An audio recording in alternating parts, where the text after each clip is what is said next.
Mathieu Villiers, donc la techno-exploration, c'est à toi. Merci et bonsoir à toutes et à tous.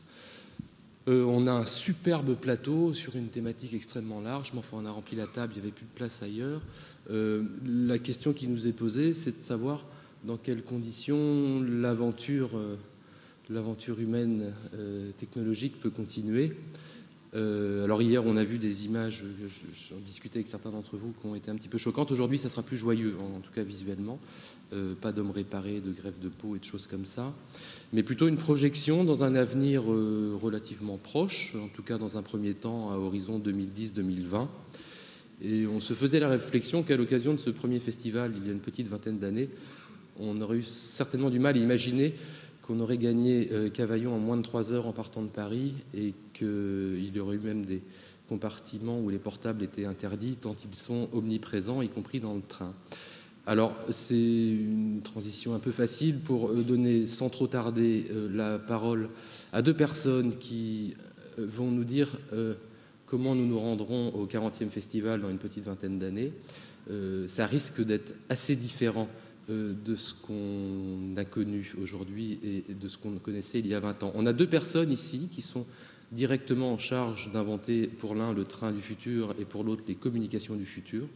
On va commencer par le train avec monsieur Louis-Marie Cléon, qui est directeur scientifique de la recherche à la SNCF et dont c'est précisément le travail. Et s'il y a une personne qui sait ce qui est sur les étagères actuellement en matière de train, c'est bien lui, parce que le train qui roulera dans 10 ou 20 ans est déjà dans la tête de ce monsieur.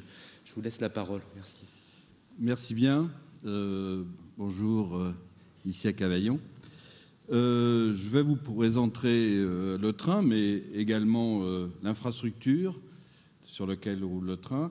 Et je vais faire un petit panorama rapide de ce que la recherche fait sur les nouvelles technologies ferroviaires qui sont bien sûr orientées vers le client. Donc d'abord, je vais vous présenter, comme on voit dans tous les salons d'automobile, des concepts trains qu'on a un peu inventés par rapport aux concepts cars, donc qui sont en images de synthèse, et on a balayé l'ensemble du panel de clientèle. Donc, dans le panel de clientèle, il y a la banlieue, il y a le train à grande vitesse, et puis il y a le fret. On va commencer par des concepts trains que l'on a fait faire par des équipes de design, voire des architectes, qui sont pour la banlieue. Donc vous voyez ici un train de banlieue avec une voiture panoramique, une salle panoramique en partie haute sur la première voiture. Je vais vous présenter des images rapides. Un intérieur de voiture avec des cloisons mobiles comportant des plantes et qui permettent de transporter des vélos le samedi, plus un peu de vidéosurveillance. Ce sont les écrans qu'on voit ici. Un autre type de train qui a à peu près la même architecture et avec des baies un peu innovantes, des grandes verrières pour soit se restaurer, soit pour aller bouquiner. L'intérieur du train avec en avant-plan les plateformes. Et puis le train qui arrive dans la gare de Magenta, qui est une gare parisienne, Éole, et qui repart. Alors, il est évident qu'on ne peut pas, compte tenu du coup, faire des concepts trains qui roulent comme les concepts cars qu'on présente dans les salons de l'automobile. Alors, on se contente de les faire en images de synthèse. Voici quelques images d'intérieur de train qui peuvent être soit de la voiture classique, soit du TGV. Alors, avec des verrières bien plus grandes pour voir le paysage. Et c'est vrai que le paysage est magnifique. J'ai pris le train ce matin entre Marseille et Cavaillon. Des ouvertures un peu originales. Et ça, c'est vraiment l'avenir, alors que le reste, je pense que dans les 10 ans, on le verra. Ça, c'est un TGV de fret, donc qui peut transporter du fret à grande vitesse sur les lignes TGV, avec une motrice qui a été dessinée pour, vous voyez, elle est un peu plus effilée pour rouler à 350. Ensuite, on peut également desservir, à travers les lignes de tramway, desservir les magasins par des tramways qui transportent du fret. Un exemple de tramway qui transporte du fret. Et puis, vous allez me dire la vitesse. C'est vrai que j'ai fait une petite astuce record du monde et merveilles. On a toujours le record du monde de vitesse à 515. Je pense que le 320, le 350, ce sera la vitesse limite qu'on atteindra même dans les 20 ans à venir, parce que c'est une vitesse qui économiquement est rentable. À partir de ces vitesses de 350, la puissance est très importante, le niveau de bruit est important. Et puis pour les distances que l'on parcourt en France, le 320 et le 350 sont suffisants. Ici, c'est une nouvelle race de trains. Ce sont des tram-trains hybrides sans caténaire. C'est-à-dire que ce sont des tram-trains. Je vous fais un petit dessin technique. C'est-à-dire le train, il arrive ici dans sa station, il se branche et en 30 secondes, il remplit ce qu'on appelle les supercondensateurs. C'est entre la batterie et le condensateur. Et ça permet en 30 secondes de stocker de l'énergie et d'aller sans caténaire, sans rien, d'aller à la station suivante. On est en train de développer ça avec plusieurs sociétés, dont l'EDF. Ici, c'était difficile de faire une image très nette, mais on essaie de développer des trains plus longs que ceux qui sont actuellement, puisque actuellement les trains sont limités à 750 mètres. On essaie d'aller jusqu'à 1000, voire 1500 mètres. Alors pour ce faire, on est obligé d'avoir une locomotive en tête ici, une locomotive au milieu, et puis ces deux locomotives, on les commande par radio. Donc vous voyez ce train dans une courbe, là, vous voyez ici la première locomotive et la deuxième locomotive, et les deux sont la deuxième est commandée par radio par la première.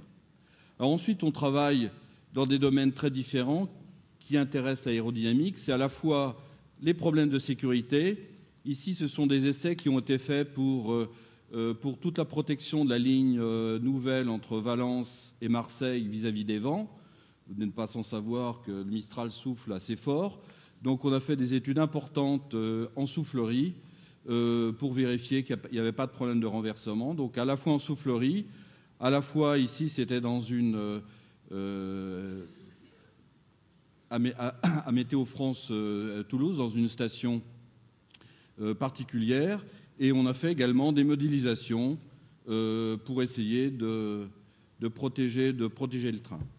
L'utilisation également de l'aérodynamique, c'est pour essayer de diminuer la résistance à l'avancement, parce que pour un train à grande vitesse, la résistance à l'avancement est fonction bien sûr de la vitesse. Autrement dit, il faut d'une façon importante non seulement travailler sur la forme, mais sur l'ensemble des parois.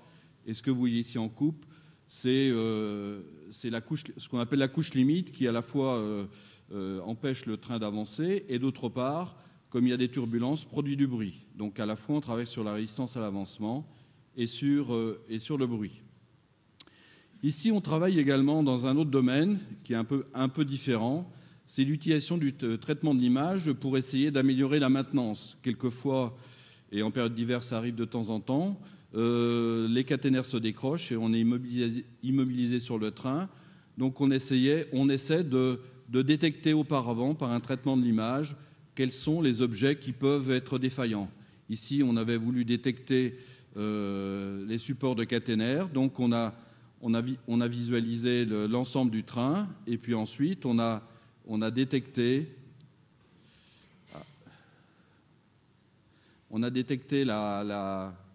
les caténaires. Qu'est-ce que vous appelez les caténaires ? Les caténaires, c'est le fil, ici le fil rouge de contact sur lequel frotte l'archet qui permet l'alimentation électrique. Alors donc on a détecté toutes ces pièces-là, qui sont des pièces qui peuvent provoquer des ruptures. Alors là, il faut que je passe à la suivante. J'ai l'impression qu'il y a un problème. Bon. Alors ensuite, on travaille sur la voie ferrée. Alors la voie ferrée, c'est vrai que quand on la voit de l'extérieur, on ne sait pas très bien comment elle est faite. Ici, quelques images pour montrer une ligne nouvelle. Donc, dans la construction d'une ligne nouvelle, on commence par poser des traverses. Alors, auparavant, les traverses étaient en bois, même en bois exotique. Maintenant, ce sont des traverses qu'on appelle biblocs, donc avec un bloc de ciment relié par de l'acier. Ensuite, on coule du ballast. Et puis ensuite, on fait du bourrage. Alors, le bourrage, ça consiste à tasser le ballast et à mettre le ballast et tous les cailloux qui maintiennent la voie, puisque la voie n'est maintenue en vertical et en transversal uniquement par les cailloux. Alors, une petite image pour montrer ce que c'est que le ballast et comment on fait pour faire du bourrage. Vous allez voir que c'est pas très simple. Donc on fait tomber les cailloux et ensuite on va tasser. Alors pour tasser, il faut glisser des cailloux sous les traverses.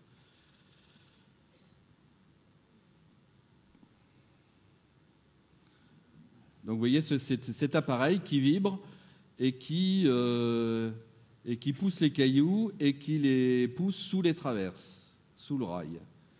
Donc vous voyez, c'est... Alors je voulais vous montrer ce problème-là parce que on travaille, et là c'est un peu plus fondamental, on travaille sur la modélisation de ce phénomène, c'est-à-dire on modélise chaque caillou. Donc vous voyez ici que tous les cailloux, là il y a à peu près 2000 cailloux qui sont modélisés, qui ressemblent vraiment à des cailloux, et donc on modélise chaque contact, chaque caillou ayant plusieurs contacts. Alors pour essayer déjà de voir si on pouvait arriver à modéliser correctement, on a essayé de simuler, j'allais dire, un lâcher de cailloux, et une des particularités, c'est que quand on lâche les cailloux comme ça, il donne une pente qui est à peu près toujours constante. C'est de la même façon avec ce type de programme qu'on modélise les avalanches. Et les avalanches, justement, comment se déclenchent quand la pente devient plus forte. Ah. On va passer à la suivante. Une autre problématique, vous voyez à droite, il y a eu pendant la canicule quelques incidents, ce qu'on appelle des flambements de rails. Donc vous voyez qu'avec la température importante qu'on a eue, il y a eu quelques cas de figure pour lesquels le rail s'est déplacé. Alors quand le rail se déplace, il entraîne tout, c'est-à-dire qu'il entraîne à la fois les traverses et puis le ballast. Donc on a essayé de modéliser avec ce que je viens de vous expliquer, qui vient des milieux granulaires, de modéliser ce phénomène. Une autre technologie, mais là je laisserai mon voisin en parler plus facilement, c'est l'utilisation des nouvelles technologies de l'information et de la communication. On est en train de développer, puisque maintenant tout le monde a son portable, la possibilité de commander son billet à partir de son portable, de recevoir le numéro de sa place et du train, et même de payer à travers le portable. La difficulté, c'est pour le contrôleur de contrôler. Ici, vous voyez des neurones. Vous dire qu'est-ce que les neurones font à la SNCF, si ce n'est que les ingénieurs ferroviaires en ont, mais à part ça, on utilise les neurones, c'est assez amusant, on utilise les neurones pour essayer de faire de optimisation de trafic, parce que le fonctionnement du neurone est très intéressant, c'est-à-dire qu'il fait ce qu'on appelle de l'apprentissage, c'est-à-dire que quand il s'est aperçu qu'il avait réalisé une connerie, il ne recommence plus, donc il intègre dans son cerveau, dans ses neurones, il intègre ça, et on utilise ce qu'on appelle les réseaux de neurones pour faire ce type de développement, c'est-à-dire de faire un espèce d'apprentissage. Et un autre, là aussi c'est un peu amusant, c'est ce qu'on appelle d'autres méthodes d'optimisation qui s'appellent des algorithmes évolutionnaires. Alors qu'est-ce que c'est ? C'est Darwin qui dit que plus ça va, plus les enfants sont sélectionnés par la sélection naturelle et on ne conserve que les meilleurs. Donc l'idée, c'est d'utiliser cette méthodologie pour, à travers des mutations, des croisements, trouver des optimums. Alors on prend des parents, ensuite on fait une sélection des parents, et là malheureusement on prend des pères et des mères qui ne sont pas forcément les mêmes. Ils font des enfants, on fait des croisements, et puis on évalue ces enfants. Et puis à la fin, on peut arriver au meilleur individu qui est en général, dans ce cas de figure-là, une optimisation du nombre de mécaniciens, du nombre de trains. Voilà, j'en termine avec cette image un peu drôle que l'on fait avec l'INRIA sur le sujet. Voilà. En fait, c'est la biologie qui rentre en force à la SNCF. Enfin, tout à fait. Oui. La programmation génétique, des réseaux de neurones. Mais alors, le Paris-Avignon de 2030, côté vitesse, pas grand-chose à attendre. Côté vitesse, pas grand-chose à attendre. Le TGV Est sera à 320. Peut-être qu'on ira à 350 si on a des des trajets un peu plus longs comme, mettons, Lille-Marseille. Je crois que déjà avec les nouveaux trains régionaux que l'on a, la vitesse a sérieusement augmenté avec les nouveaux automoteurs diesel et électriques. Sur la banlieue, il y a du progrès à faire, donc je vous ai présenté quelques images. Non, les gros travaux que l'on a à faire sont de deux ordres. D'une part, de travailler sur les services, donc d'améliorer le confort. Donc je n'ai pas présenté les images, mais il y a beaucoup de travaux qui sont faits dans le domaine du confort et des services. Le deuxième, vous avez vu ça dans les journaux, je pense, il y a beaucoup de travail qui est fait pour essayer d'augmenter la productivité du fret. Il faut savoir que les voyageurs ont eu plusieurs révolutions, ont eu la révolution du TGV. Je pense que le matériel régional, c'était également une révolution.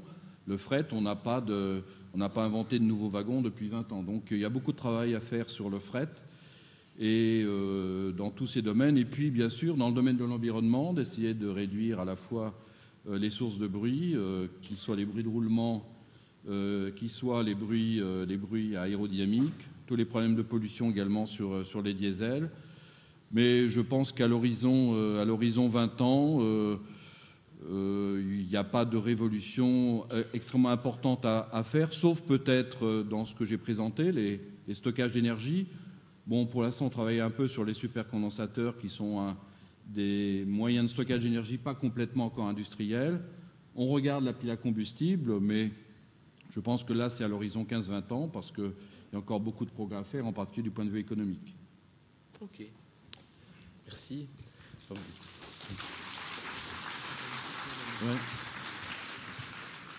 Ouais.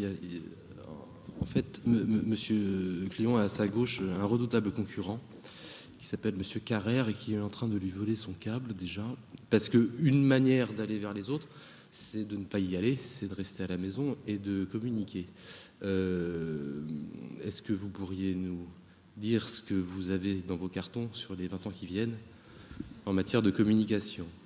Oui, tout à fait. Je vais essayer de vous donner un petit peu trois horizons. Un premier horizon qui est quelques mois, un deuxième horizon qui se situe aux alentours de 2010, et puis un troisième horizon qui est au-delà de 2010. Donc tout d'abord, bonjour à tous. Je vous remercie de m'accueillir ici aujourd'hui, et je vais essayer de vous communiquer tout l'enthousiasme que j'ai en voyant ces nouvelles technologies, ces nouveaux usages qui sont en train de se dessiner dans le domaine des technologies de l'information et de la communication. Alors tout d'abord, peut-être mon titre vous choquera avec non pas un titre qui est les télécommunications du XXIe siècle, mais l'Internet du XXIe siècle, tout simplement parce que en fait, toutes les formes de communication que nous avons aujourd'hui sont en train de migrer progressivement vers un même type, vers un même protocole qui est ce qu'on appelle le protocole IP. Et donc, ce protocole IP, c'est celui qui nous a servi jusqu'à présent à créer l'Internet. Donc, quand je parle de l'Internet du XXIe siècle, c'est bien sûr l'ensemble des communications du XXIe siècle. Alors, tout d'abord, quelques mots sur France Télécom R&D, la recherche en télécommunications que nous menons. Donc, pour certains qui sont un petit peu initiés, nous appelions il y a quelques années le CNET, le Centre national d'études des télécommunications, et le changement de statut de France Télécom a fait que c'est devenu France Télécom R&D, avec les mêmes chercheurs et avec les mêmes liens avec la recherche publique. Donc nous avons actuellement 3800 chercheurs-ingénieurs, 14 implantations dans le monde, plus de 400 brevets chaque année, auxquels il faut ajouter 350 logiciels déposés également. Des laboratoires sur 3 continents, des centres de recherche sur 3 continents, donc nous en avons 2 aux États-Unis, 8 centres en France, un centre à Londres, un centre en Pologne, un centre à Tokyo et un centre à Pékin que je viens d'ouvrir. Donc, l'évolution des télécommunications, des technologies de l'information et de la communication, elle va partir d'un certain nombre de constats que l'on fait aujourd'hui. Donc, aujourd'hui, Le monde est fondé sur le PC, le monde des TIC, sur l'écriture et la lecture, sur une faible bande passante, en tout cas sur une bande passante coûteuse, sur essentiellement l'usage du vocal et de la téléphonie mobile en vocal, sur des apprentissages d'usages nouveaux par palier, sur de la recherche d'informations que l'on fait en tapant un ou des mots, sur une échelle, une dimension qui est celle du micromètre, et sur un constat, c'est que pratiquement seulement 5% de la population mondiale est actuellement online, c'est-à-dire connectée sur les réseaux de télécommunications. Le monde de demain, c'est bien sûr une informatique totalement distribuée, je vais vous en parler un petit peu. C'est la transmission des 5 sens, donc avec des modes totalement intuitifs. C'est une bande passante et des performances illimitées, c'est-à-dire nous n'aurons plus à nous préoccuper de la largeur de bande ou du débit sur tel ou tel support. On saura s'adapter automatiquement aux besoins que l'on aura. C'est non plus la parole, mais du multimédia total sur le mobile avec un mode wireless un petit peu généralisé. C'est un mode d'interaction sans effort avec des apprentissages tout à fait naturels. C'est une recherche, et en particulier une recherche sur le web qui est non plus fondée sur un mot que l'on va taper, mais sur un contexte, sur un sens. C'est un changement d'échelle dans la dimension des équipements. Nous passons au nanomètre. Et c'est, nous le pensons, plus de 70% de la population mondiale qui sera connectée. Alors, ces services de l'Internet de demain, nous les voyons à travers 2 types d'usages. Premier usage, c'est l'homme communicant.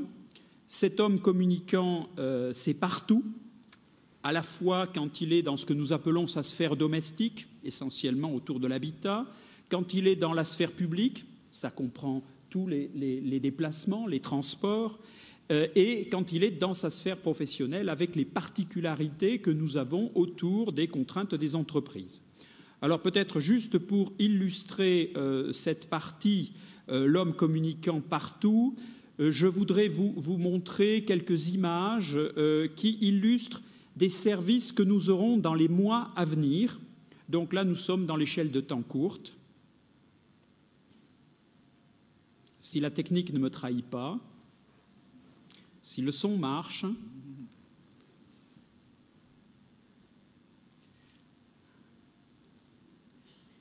le son devrait déjà marcher. Non, il vient. Tout fonctionne. Hugo s'est abonné au service iFontaine de France Télécom. Il a sélectionné une liste de services correspondant à ses goûts et à ses loisirs.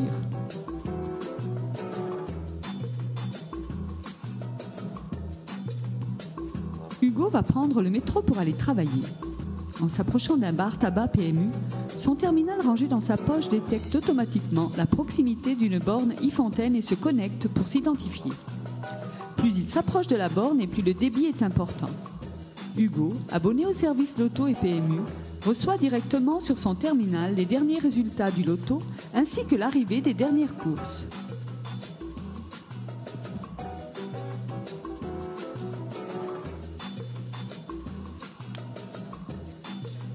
En passant ensuite devant un kiosque à journaux, son terminal reçoit les dernières infos. Abonné au quotidien L'Europe, Hugo a choisi de recevoir exclusivement les rubriques internationales et sportives. Son terminal télécharge alors automatiquement une version multimédia de ces rubriques avec des reportages vidéo.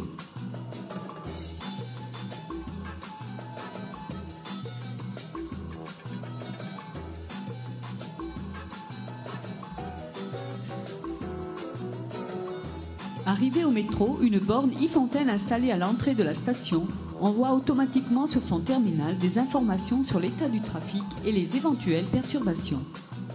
En cas d'alerte sur l'une des lignes qu'il emprunte tous les jours, son terminal sonne.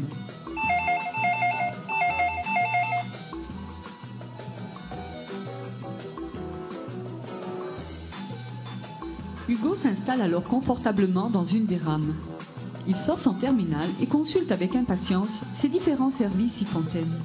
Bonjour, vous avez demandé les numéros du loto. Pour être l'un de nos heureux gagnants, il fallait jouer le 7, le 18, le 21, le 26, le 30, le 44. Le numéro complémentaire, le 13. Je vous souhaite de passer une agréable journée. En direct d'Anguin pour la 3e course, le prix Benjamin 2, non partant. Œil de Lynx le 6, Super Gazon le 19. Et maintenant la cote des chevaux partants, tous joués. L'As Toto à 24 contre 1, le 2. Bon, donc voilà quelques petites idées de services qui pourraient être apportés. Bien sûr, la technologie sous-jacente, c'est le Wi-Fi, hein, pour ceux qui connaissent un petit peu. Et donc, nous avons déjà expérimenté ce type de service. Derrière également les services liés au portable, mon voisin a signalé le moyen de payer et de récupérer son billet par l'intermédiaire de son téléphone portable. Nous avons développé et nous lançons ces jours-ci un service qui s'appelle e-ticketing et qui permet en fait de pouvoir prendre sa place de cinéma depuis chez soi. Et en arrivant dans la salle de cinéma, par exemple, eh bien, il y a un code-barre spécial qui apparaît sur l'écran du terminal, et ce code-barre est lu directement par l'entrée de la salle de cinéma, lui donne l'accès et donc valide son billet. Même chose pour les remontes-pentes dans les stations de ski. Donc ça, c'est un service qui va être lancé dans les semaines à venir. Alors, je ne pense pas, au contraire, nous développons de l'emploi. Donc, avec cet homme communicant également avec ses 5 sens. Donc, aujourd'hui, c'est essentiellement le son, hein, la parole, la musique. Nous allons vers une spatialisation du son, donc une dimension nouvelle. C'est également l'image, et donc l'image fixe, l'image animée. On a vu apparaître les MMS pour la transmission d'images fixes. L'image animée, c'est de plus en plus des systèmes de visioconférence ou de visiophonie, y compris sur téléphone mobile. Et puis également, dans le domaine de l'image, nous allons voir un petit peu plus loin tout ce qui est lié à la réalité augmentée, c'est-à-dire des infos en temps réel qui nous sont apportées en plus de l'information visuelle que nous avons. Typiquement, vous êtes en voiture, vous surveillez la route, eh bien, apparaît également en superposition sur votre vision de la route des obstacles, les limitations de vitesse, peut-être un piéton que vous n'aviez pas vu, ainsi de suite, hein. Donc, également, autour du toucher, nous avons développé des systèmes qui permettent de transmettre le toucher fin à distance. Grâce à ce système, nous avons expérimenté une première opération chirurgicale qui s'est passée entre New York et Strasbourg. Et puis également transmettre l'odorat, donc l'odorat à travers ce que nous appelons le web parfumé. Et donc là, nous avons expérimenté une première transmission de l'odorat pour les vins. Hein, et donc, nos amis japonais qui sont friands des vins de Bourgogne peuvent ainsi apprécier les premières senteurs de nos vins. Il est où le parfum?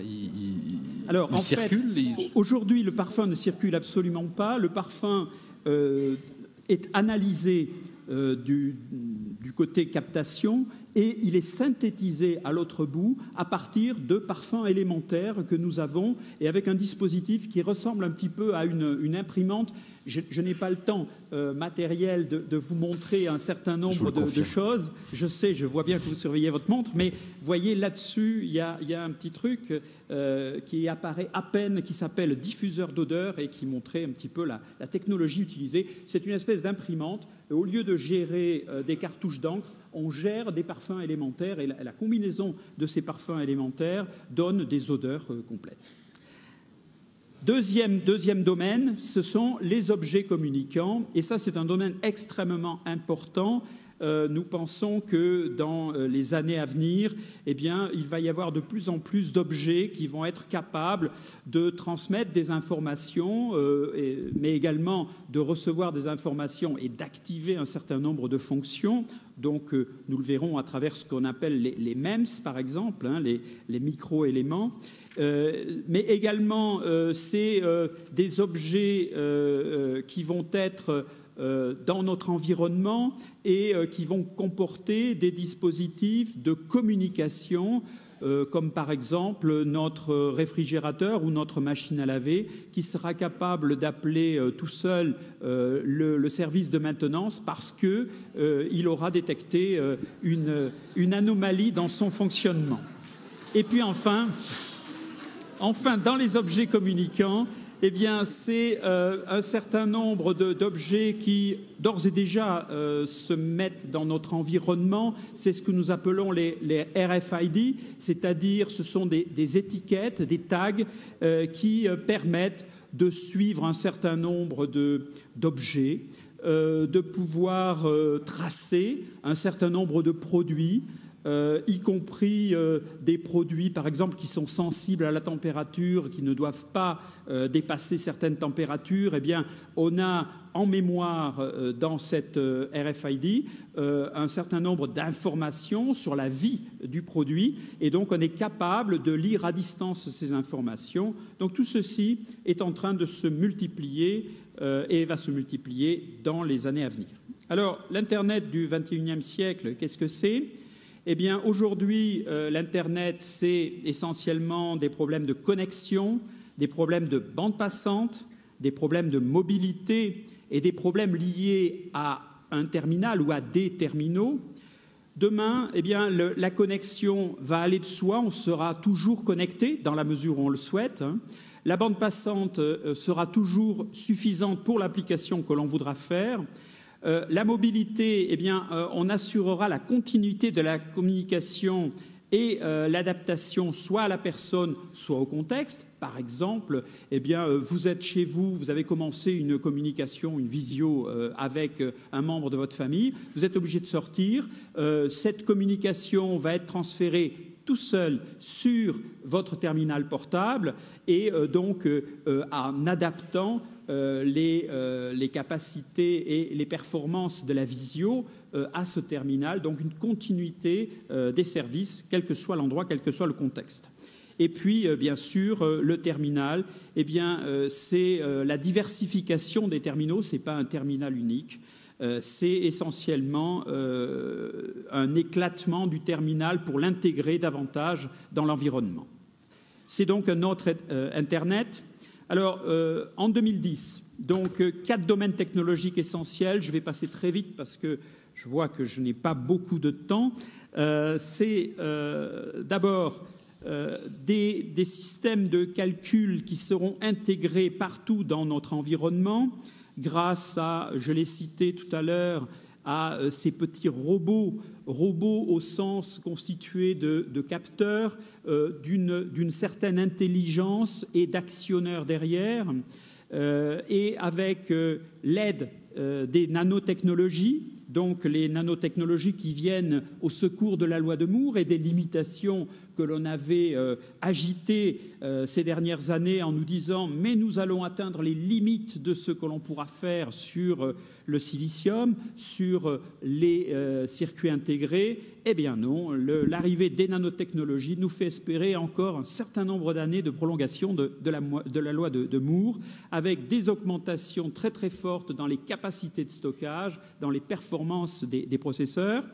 Et puis également, c'est de plus en plus l'intelligence de traitement ou de communication qui va être répartie. On va pouvoir intégrer ces composants dans un certain nombre de matériaux. Par exemple, eh bien, on aura un certain nombre de matériaux intelligents qui seront capables d'indiquer leur état. Ça sera le cas du béton, d'alliage métallique, de vitrage, de tissus qui seront capables de transmettre un certain nombre d'informations dans leur environnement immédiat. Et puis également, c'est bien sûr des champs d'application extrêmement variés pour cette répartition des puissances de calcul un petit peu partout, autour de la surveillance de l'irrigation, de la consommation d'énergie, de la télémédecine, téléchirurgie, du contrôle dynamique des véhicules, de la robotique et d'un certain nombre de services à l'habitat. Deuxième technologie essentielle aux alentours de 2010, c'est donc le pervasive networking, c'est-à-dire en fait ces éléments capables de transmettre des informations ils vont être interconnectés par un ou plusieurs réseaux. Ces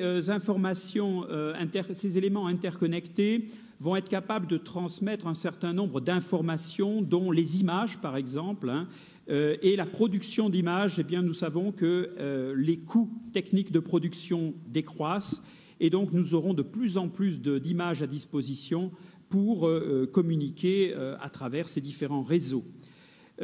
Pour communiquer également, pour interconnecter ces différents réseaux et pour retrouver les informations là où nous en avons besoin, eh bien, on développe des outils et moteurs autonomes pour la recherche. Donc, autour de technologies comme le traitement sémantique de l'information, je l'ai signalé tout à l'heure, donc, tous ces outils et moteurs seront répartis en fait dans le réseau et feront qu'on sera susceptible de trouver l'information qui nous intéresse quasi instantanément, que cette information soit du texte, comme c'est aujourd'hui le cas quand on va sur Internet, mais ça sera, vous l'imaginez, encore plus complexe lorsqu'on va rajouter les sons et lorsqu'on va rajouter les séquences multimédia, donc les séquences d'images, à cette recherche d'informations.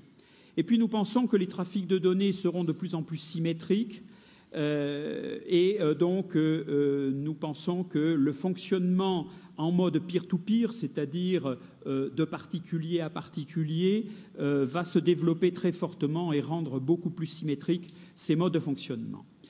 Troisième technologie essentielle, c'est continuité entre monde réel et monde virtuel. Donc, dans les quelques petites minutes qui viennent, j'essaierai de vous montrer un exemple dans lequel nous développons des contextes 3D et nous essayons de travailler sur de la transmission d'images complètement 3D. Nous allons utiliser de plus en plus de simulations dans ce monde virtuel, mais également nous allons avoir besoin d'augmenter la réalité, ce que je disais tout à l'heure, dans des situations dans lesquelles nos capacités humaines vont être un petit peu limitées. Eh bien, nous aurons l'apport complémentaire de ce monde virtuel au moment où nous le souhaitons. Et puis, bien sûr, eh bien, il faudra qu'il y ait des interfaces homme-machine beaucoup plus simples, de façon à ce qu'on ait une continuité entre monde virtuel et monde réel. Quatrième point absolument essentiel et sur lequel nous mettons beaucoup d'efforts de recherche, et quand je dis nous, ce n'est pas uniquement France Télécom, c'est l'ensemble de la communauté de recherche en Europe et dans le monde sur les télécommunications en général.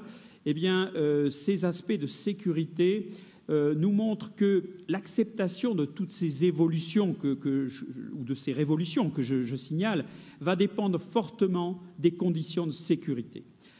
Donc l'acceptation sociale va dépendre fortement de la perception qu'aura le client final des conditions de sécurité.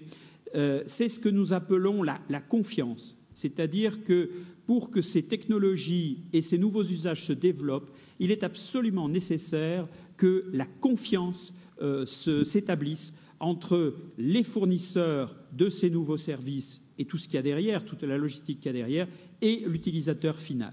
Et puis, bien sûr, également, c'est qu'on a vu que c'était un mode plutôt toujours connecté. Eh bien, le droit à la déconnexion devra être absolument respecté. Si on ne souhaite pas être connecté, eh bien, il faut qu'on puisse effectivement s'isoler de l'ensemble de ces réseaux.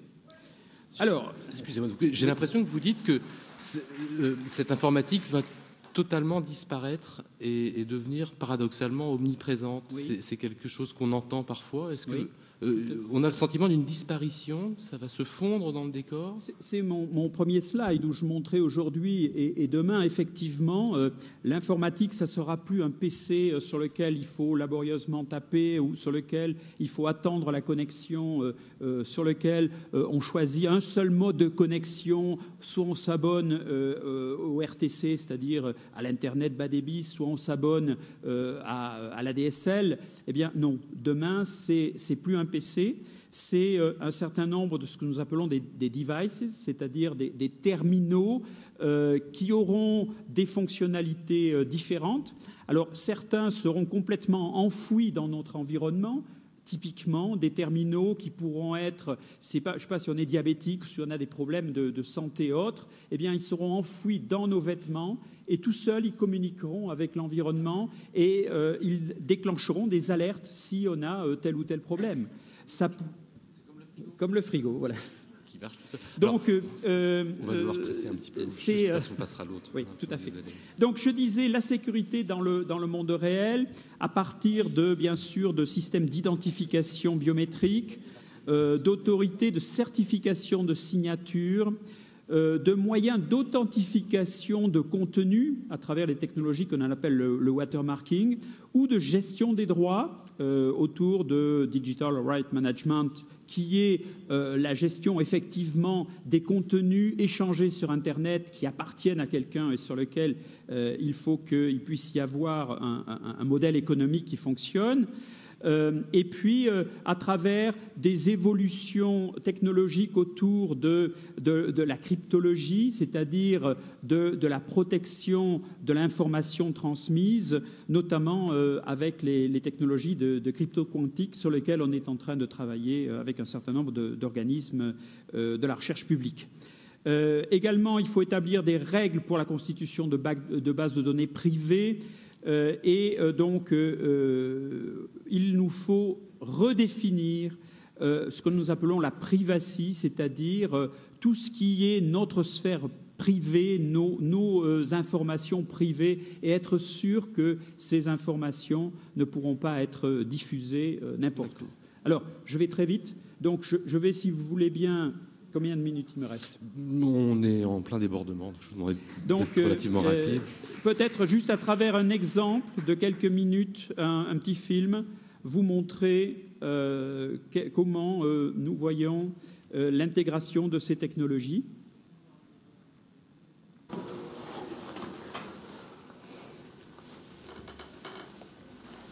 Lio? Lio connecté. Bonjour Vincent. Tes messages? Un message de tes parents. Veux-tu l'écouter? Non, appelle-les en visio. Ils sont en mode veille. Veux-tu déposer un message? Non, pourquoi faire? Lio ne comprend pas Vincent. Ah, c'est pas le moment, hein. Vincent est à anormal. Je n'aime pas me sentir nulle part.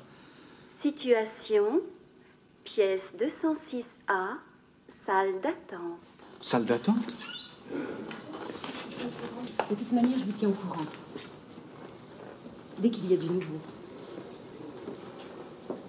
Une salle d'attente?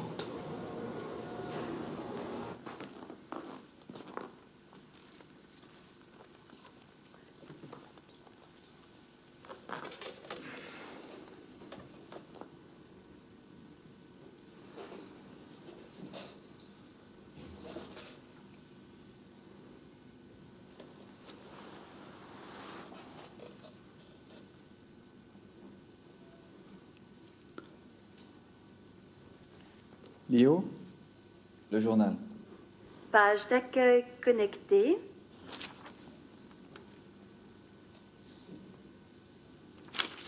Vous avez peut-être vu dans la presse ces derniers jours qu'il existe effectivement un terminal qui fait cette Lecture fonctionnalité. détaillée, s'il te plaît. Demain, le temps va changer. Mais demain, c'est ma vie qui va changer. Le temps va devenir orageux. Orageux? Parfois. Les nuages arriveront par l'ouest dès le matin. Des nuages, oui, des nuages. Mais du bonheur aussi. Ça fait 2 heures que j'attends. Et en plus, impossible de te joindre sur le réseau. Lio, bulle sonore, s'il te plaît. Pareil. Musique. Tu peux imaginer ce que ça fait un jour pareil, franchement. Bulle activée. On a l'air de quoi maintenant? Musique en cours. Oh, je te jure, c'est moi ce que ça va donner maintenant. Ça va être facile. Nous travaillons sur des dispositifs au niveau de la musique qui permettent de focaliser le son uniquement sur une personne au milieu d'une foule sans que les autres entendent rien du tout.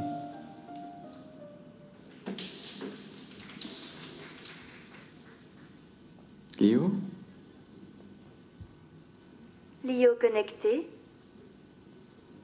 C'est quand la pleine lune? Le 27. aujourd'hui? C'est bizarre. La dernière fois aussi, c'était la pleine lune. Je voudrais un film. Un film à moi. Projection vidéo 3D. Base personnelle. Été 98. Début du film.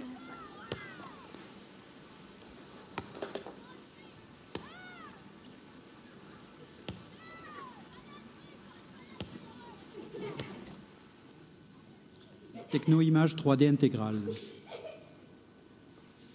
Monsieur, c'est une fille. Et votre femme vous attend.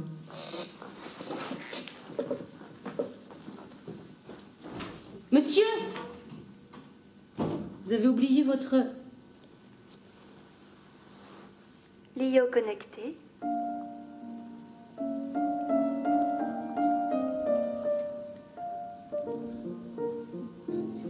Bien, voilà donc un tout petit peu d'humanité dans tout ce que j'ai dit tout à l'heure, peut-être. Ok, merci. C'est vrai qu'on finit sur une touche plus humaine, un peu plus loin du loto et du tiercé. On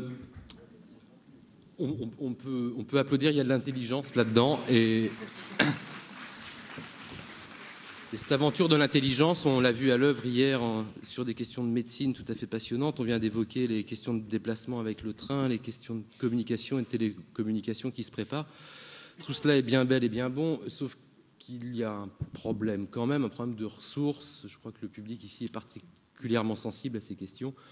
Est bien placé pour savoir que notre bonne vieille petite planète a quand même quelques soucis et que l'intelligence humaine va devoir s'illustrer également pour trouver des solutions aux défis qui s'annoncent, défis de ressources en matière d'eau, des problèmes d'effet de serre, d'accumulation de gaz carbonique, de réchauffement climatique, de fin du pétrole annoncé. On peut discuter 2040, 2080, 2100 dans le meilleur des cas, mais on sait que passé 2100, si on veut voir du pétrole, il faudra aller dans un musée.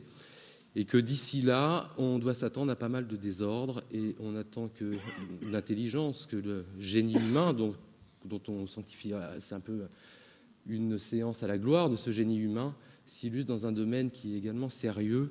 Nous avons demandé à M. Claude Roy, qui est directeur exécutif de l'ADEME, qui est un fin connaisseur des défis qui s'annoncent et qui réfléchit aux solutions qui peuvent y être apportées, de nous dresser, vous avez à peu près un bon quart d'heure pour ce faire, à peine, bon courage, de nous dresser un petit peu l'état des recherches qui nous permettent d'envisager l'avenir sereinement. Merci.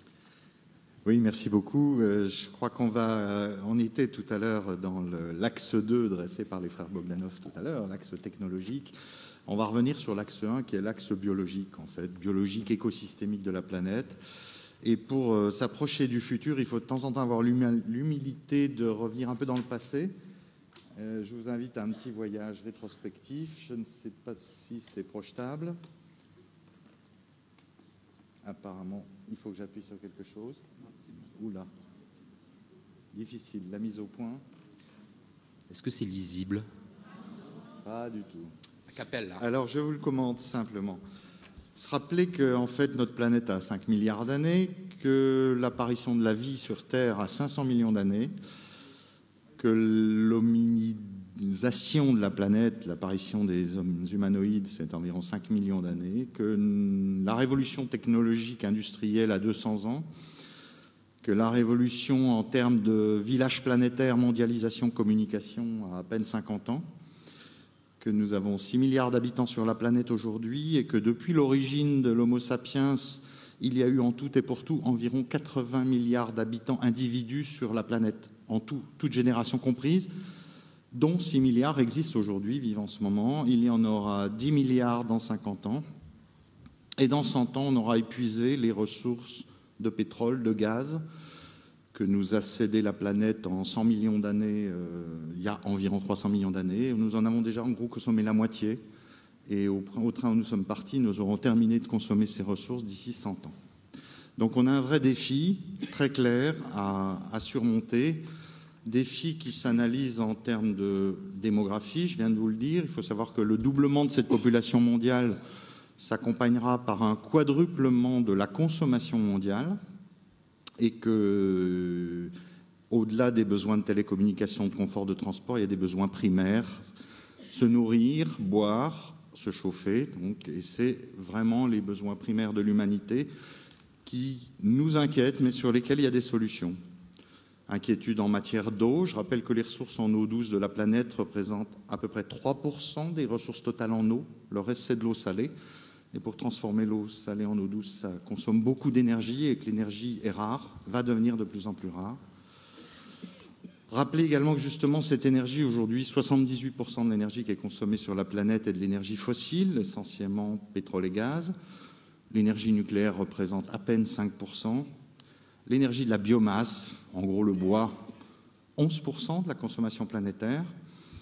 Et que la consommation de cette énergie fossile nous présente un danger assez grave qui est l'émission de gaz carbonique et donc l'accumulation d'une espèce de voile atmosphérique qui a tendance à provoquer le réchauffement et l'accumulation du réchauffement de la planète.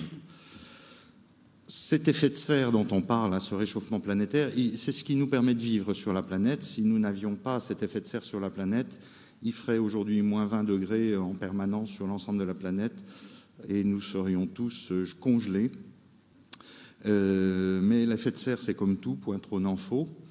Or, on constate que depuis qu'on a commencé à déstocker du charbon, du pétrole et du gaz de l'écorce terrestre, eh bien, on a assisté, par exemple, sur les 100 dernières années, à une augmentation moyenne de la température de l'air de 0,5 degrés sur l'ensemble de la planète, une augmentation du niveau des océans de 1 à 2 mm par an, c'est pas grand-chose, mais sur une longue durée, ça commence à peser.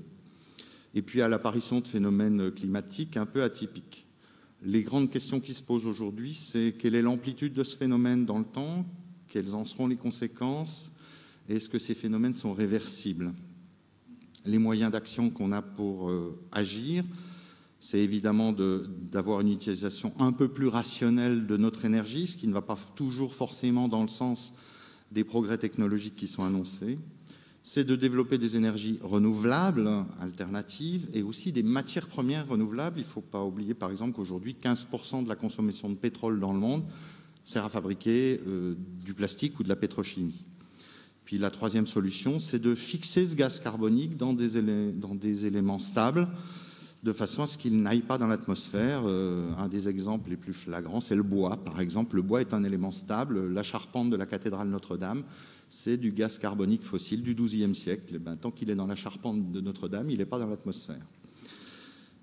Donc on est quand même confronté à un problème de démographie, de croissance, de ressources qui est non négligeable, devant lequel tous les humains sont loin d'être égaux, puisqu'en gros, on pourrait dire qu'un Américain moyen consomme 5 fois plus qu'un Terrien moyen et environ 15 fois plus qu'un Indien, par exemple, en termes d'énergie ou de consommation de matières premières. Et que si tous les hommes de la planète se mettaient à adopter le mode de vie américain, on pourrait dire qu'on n'aurait aucune solution pour faire face au futur en termes de ressources. Alors ça, c'est la versant un petit peu Il vous reste de moins en moins de temps pour les bonnes nouvelles. Pardon ? Il vous reste de moins en moins de temps pour les bonnes nouvelles. Les bonnes nouvelles, elles ne sont pas toutes connues. Il y en a qui sont évidemment très connues. Des énergies propres, l'énergie nucléaire, peut-être un jour la fusion thermonucléaire, des solutions technologiques encore inconnues probablement. Il y en a une quand même qui nous ramène un peu sur Terre, c'est justement ce qu'on appelle le miracle végétal. Le miracle végétal, c'est par exemple ce qui permet aujourd'hui de produire du plastique, comme celui-ci, c'est un stylo qui est en polymère de maïs, c'est du maïs tout simplement, qui a permis de fabriquer ce plastique, qui permet aussi de produire des carrosseries de voitures en fibre de sisal, qui permet de produire des peintures à base d'huile végétale, qui permet de produire des solvants, qui permet de produire des fils opératoires biodégradables, ceux avec lesquels on vous opère et on vous recoue quand on vous opère, et qui permet aussi de faire face à un grand défi dans le futur, qui sont les carburants, puisque autant on peut aujourd'hui facilement imaginer de remplacer l'électricité thermique ou même nucléaire par de l'électricité solaire, autant malheureusement on ne sait pas remplacer le pétrole qui n'est jamais que du végétal fossile de la fin de l'ère primaire et du début de l'ère secondaire. Et ce pétrole, on a une chance, c'est que la planète, grâce au soleil, produit des quantités extrêmement importantes de cellulose, de végétal. Cette cellulose, elle est universellement répandue. Et à partir de cette cellulose, grâce à des moyens intelligents qui sont, et là ça nous rapproche de la technologie, qui sont soit des moyens thermochimiques, qu'on connaissait pendant la Deuxième Guerre mondiale, par exemple, avec les gazogènes, soit des moyens biologiques, qu'on connaît aujourd'hui dans l'estomac de la vache, par exemple. La vache a fait des miracles dans son estomac, elle transforme de la cellulose grâce à des bactéries en protéines, d'une part, et d'autre part en gaz, le méthane. La vache rejette du méthane par la bouche, je précise, et pas par l'arrière.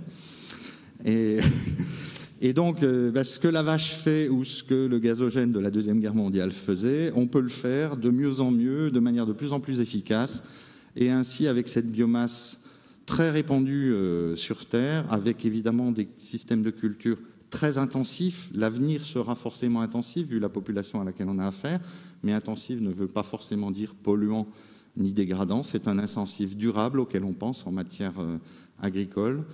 Donc l'avenir peut nous permettre, au niveau agricole et forestier aussi, de satisfaire à la fois les besoins alimentaires de l'humanité, mais également les besoins pétrochimiques et les besoins énergétiques. Et je voudrais à ce moment-là laisser peut-être, par votre intermédiaire, la parole à M. Jean Roy. À quelle hauteur la biomasse pourrait contribuer ?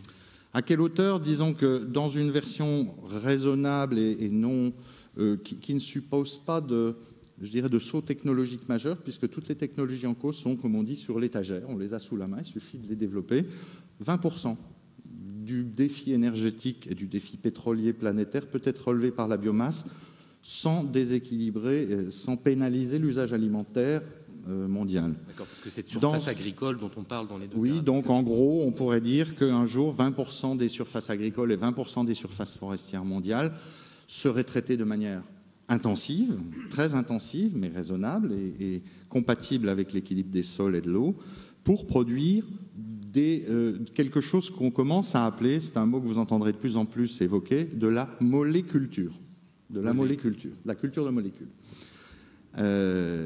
Si on est un peu plus ambitieux et qu'on imagine des sauts technologiques plus importants, 40%. Alors évidemment, il reste les 60%.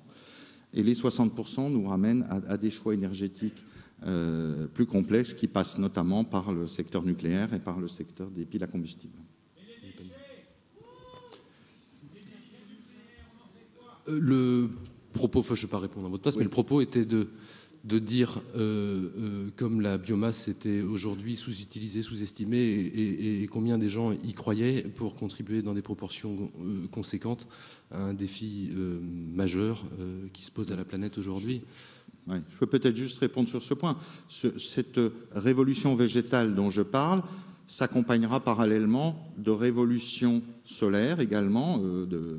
On a aujourd'hui des panneaux solaires très coûteux au silicium. On aura demain des panneaux solaires ionisables organiques probablement avec des taux de rendement beaucoup plus élevés qui, si on se projette dans l'avenir, peuvent à la limite nous affranchir du nucléaire, mais probablement pas avant la fin de ce siècle pour des raisons justement d'acquisition et de courbe d'acquisition technologique. On a de même les éoliennes. On a aussi des solutions à plus long terme comme la domestication de la fusion thermonucléaire qui, elle, n'est pas productrice de déchets nucléaires. Mais on rentre dans des domaines où l'enjeu technologique est tellement énorme que là, pour le coup, on ne l'a pas sur l'étagère, cette solution. Pour la fusion, les solutions dont je vous ai parlé sur le végétal sont sur l'étagère. Et pour résumer, je dirais que ces produits végétaux là dont je vous parle font en gros 1% du marché aujourd'hui. Vous en avez dans l'automobile, vous en avez dans la bureautique, vous en avez dans vos peintures, dans vos encres, etc., dans vos carburants. M. Alain Jean Roy va en parler. 1% aujourd'hui, vous en aurez 20% dans 20 ans, à peu près de manière certaine. Merci beaucoup. Voilà. Passons la parole à monsieur et applaudissons-le. Merci. À monsieur Alain Jean Roy, qui est directeur général, c'est le voisin de gauche de monsieur Roy, qui est directeur général de la Confédération générale de la Confédération des planteurs de betteraves, et qui, lui, se heurte concrètement à des problèmes d'aujourd'hui. On n'est pas à un horizon de 2100.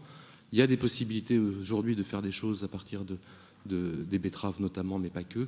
Peut-être vous pourriez nous raconter un petit peu le parcours du combattant quand on veut changer un petit peu les mentalités, les usages et les réseaux sur ces questions-là.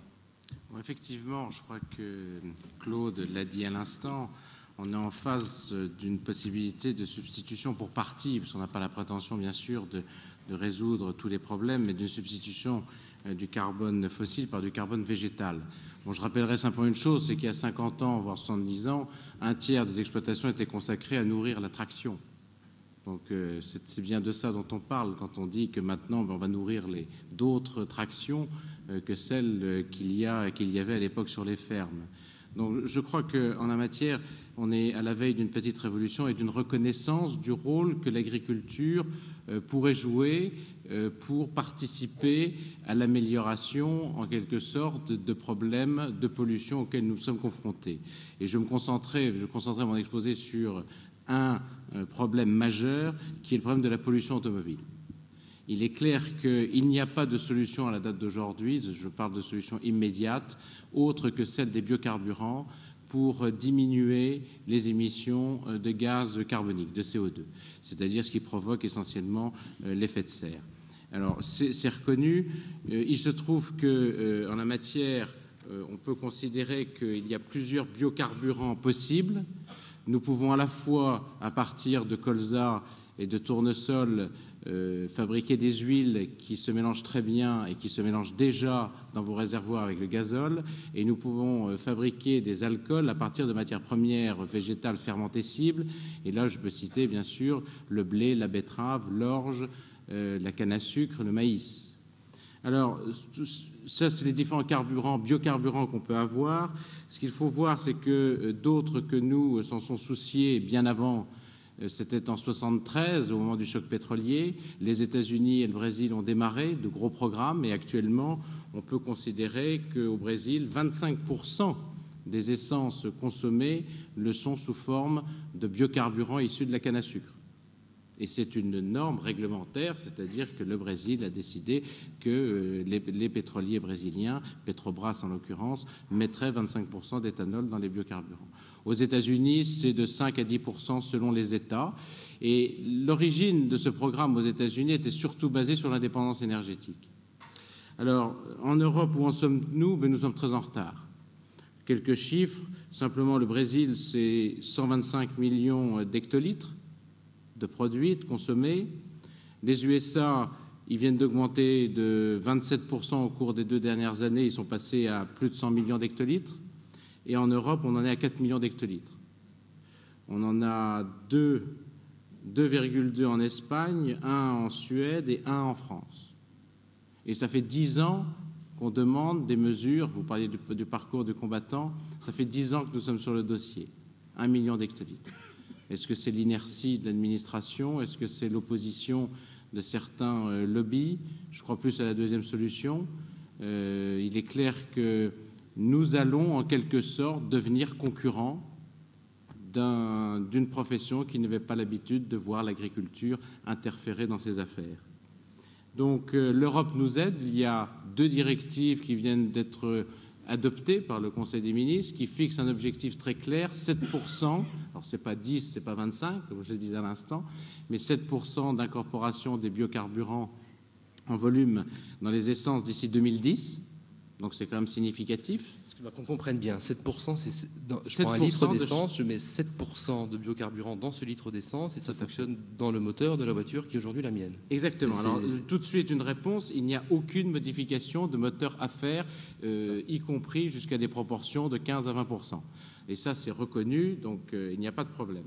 Alors pourquoi ces biocarburants? Je l'ai dit, pour l'indépendance énergétique, mais également parce que chaque litre d'essence que vous remplacez par un litre de biocarburant, c'est 75% d'émissions de CO2 en moins.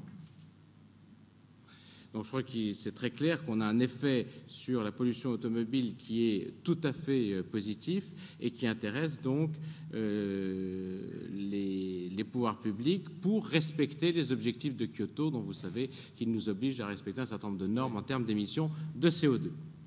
Alors, ce programme est, comme je vous l'ai dit, sur la bonne voie au niveau communautaire. Pour ce faire, nous sommes, il ne faut pas s'en cacher, légèrement plus chers qu'un litre d'essence. Ceci étant, Si on veut le chiffrer, lorsque nous serons arrivés à 7% des essences remplacées par du biocarburant, eh bien, cela coûtera à peu près 3 centimes d'euros le litre en plus.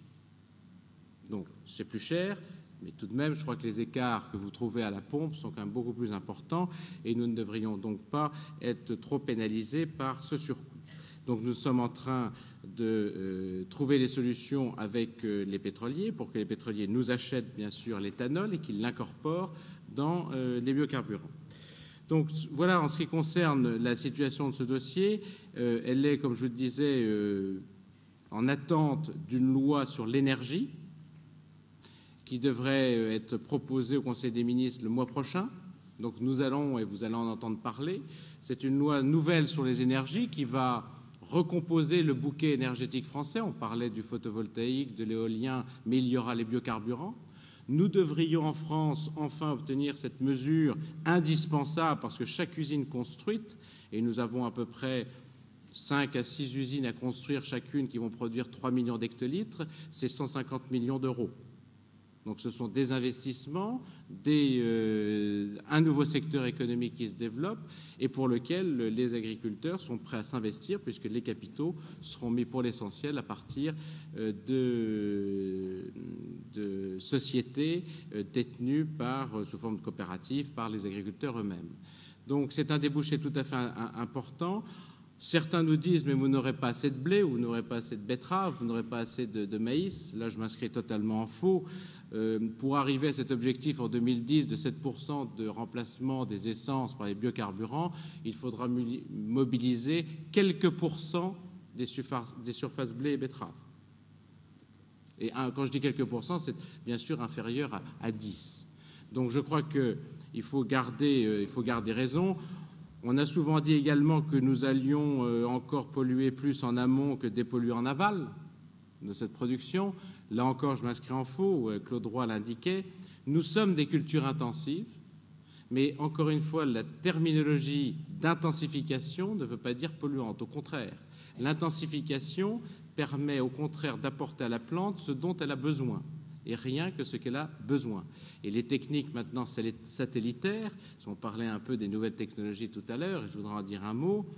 Quand actuellement vous travaillez dans un champ, vous avez votre tracteur qui est équipé de réseaux, de connexions satellitaires, qui vous permet en fonction de la façon dont la production, la récolte s'est faite, parce que la récolte s'est faite de façon, toutes les données ont été enregistrées par la moissonneuse-batteuse, et on peut savoir que sur ce mètre carré, il y avait 60 tonnes, sur ce mètre carré, il y en avait 80, ou sur cet autre, il y en avait 40.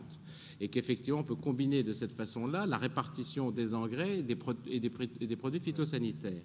Donc je crois, si vous voulez, que l'on va vers véritablement une intensification intelligente de la production qui fait que la plante aura exactement ce dont elle a besoin pour arriver à l'objectif de rendement fixé. Et ce qu'il faudra peut-être, c'est pas trop vous inquiéter si un jour vous voyez passer un tracteur sans chauffeur, puisque c'est déjà en route aux États-Unis. C'est de l'autoguidage par satellite des tracteurs dans les champs qui démarrent à un endroit et qui finissent le champ, bien sûr, à l'autre bout, et qui travaillent parfaitement. Et c'est en plus sans surcoût, puisqu'on remplacera la cabine confortable actuellement par pas de cabine, puisque normalement le chauffeur ne devrait plus avoir besoin de cabine. Okay. Donc tout ça pour vous dire qu'il y a véritablement une petite révolution qui est en route, une révolution à la fois sur une production durable pour remplacer une production fossile qu'on peut considérer tout de même comme dommageable pour l'environnement et qui nous permettra de faire apparaître l'agriculture comme un élément de construction d'une meilleure situation dans les villes, en particulier du point de vue de la pollution automobile. Écoutez, je vous remercie pour cet éclairage, parce qu'on peut applaudir ce genre d'initiative. S'il y a vraiment un domaine où le futur qui nous paraît lointain s'invente aujourd'hui, c'est bien celui-là. On sait que ces gaz à effet de serre ont une fâcheuse tendance à s'accumuler et que ça ne se résorbera pas facilement. Et c'est bien qu'on soit sensibilisé à cette question qui est d'actualité apparemment. Un mot simplement, mais un mot, c'est que maintenant je vais me projeter à 20 ans. Il s'agit des piles à combustible. Vous en avez parlé tout à l'heure. Alors les piles à combustible, tout le monde vous dit mais c'est formidable, ça marche à l'hydrogène. Mais la seule chose, c'est qu'on ne sait pas d'où vient l'hydrogène. L'hydrogène n'est pas une source d'énergie. Et je ne vois pas qu'on embarque des bonbonnes d'hydrogène dans les voitures pour les faire fonctionner à la pile à combustible. Donc, là encore, l'éthanol, c'est de l'alcool, c'est donc C2H6OH. Donc, il y a 6 molécules d'hydrogène. Je crois qu'il faut bien le voir.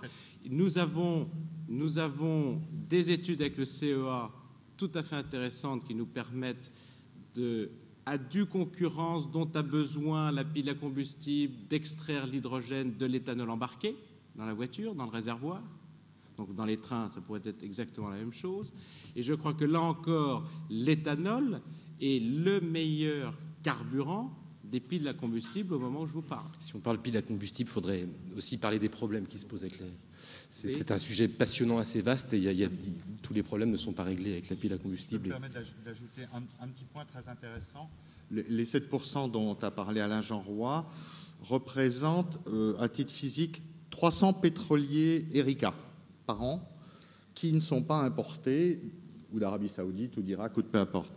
Ça représente environ 1 milliard d'euros par an d'économie d'importation, et ça représente 25 000 emplois nets créés en France par rapport à cet argent. Actuellement, on le paye, disons, à l'extérieur, dans les pays producteurs de pétrole. Il ne crée pas d'activité ni de valeur ajoutée en France. Si on le produit en France, il crée 25 000 emplois. Donc voilà un petit peu l'enjeu. L'enjeu en termes de développement durable, disons, de notre pays. Merci beaucoup. Voilà. Ok, merci. Merci. Alain, c'est toi qui vas devoir faire court. Alain Superby est un confrère passionnant, passionné et un peu contagieux. Et alors, tu as assez peu de temps pour nous tracer une frontière lointaine. Ça ne me gêne pas du tout. Il suffirait que je mette moins de chapitres. Bon, déjà, pas grave. On n'aura pas de photos. Non, tout ça marche juste en un mot sur comment on sent qu'il y a un moteur de désir, d'imaginaire très très fort dans cette aventure humaine. Il y a quelque chose que je voudrais relever qui m'a frappé. C'est le tracteur sans conducteur. Oui, alors moi j'ai pensé que les 25 000, c'était les chauffeurs tracteurs qui allaient... Mais le tracteur sans conducteur est très intéressant parce que je pense que c'est amusant de conduire un tracteur en vacances, de faire 3-4 sillons, et après ça on en a marre. Hein? Et je connais des conducteurs de tracteurs, d'ailleurs, qui écoutaient France Culture en stéréo dans des cabines qui marchaient bien.